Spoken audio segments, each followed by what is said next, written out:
আমার দয়াল নবী রাহমাতুল লিল আলামিন নবী কয় উম্মত কেউ যদি আমি নবীর প্রতি একবার দুরূদ শরীফ আদায় করে আমার আল্লাহ তার জন্য জান্নাতের মধ্যে একটা বৃক্ষ রোপণ করে। সাহাবায়ে কেরাম কই ইয়া রাসূলুল্লাহ ইয়া হাবিবাল্লাহ নবী গো একবার দুরূদ শরীফ পড়লে আমার আল্লাহ যদি জান্নাতের মধ্যে একটা বৃক্ষ রোপণ করে গাছ দিয়ে আমরা কি করতাম গো নবীজি?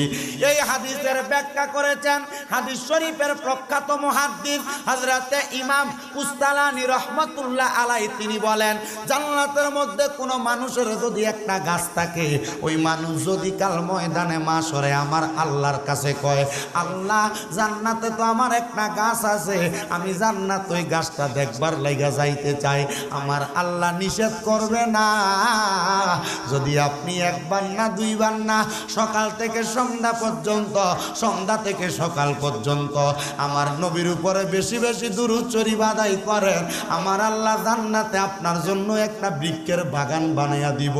আপনি যদিও আমল আখলাকের কারণে দুজকে যান আমার আল্লাহর কাছে যদি ডাক দিয়া কোন আল্লাহ আমি আমার আমল আখলাকের জন্য দুজকি কিন্তু আপনার হাবিবের উপরে দুরূদ শরীফ এত বেশি পড়ছি দুরূদ পড়ার কারণে আপনি না প্রতিবারের জন্য একটা একটা গাছ জান্নাতে লাগাইছেন। আল্লাহ আমার এতগুলা গাছ জান্নাতে আছে একবার আমি ওই গাছগুলা দেখার জন্য জান্নাতে যাইতে চাই। আল্লাহ তখন বলবে বান্দা আমার রহমান এবং রাহিম নামের খাতিরে তুমি বান্দারে তখন জান্নাতের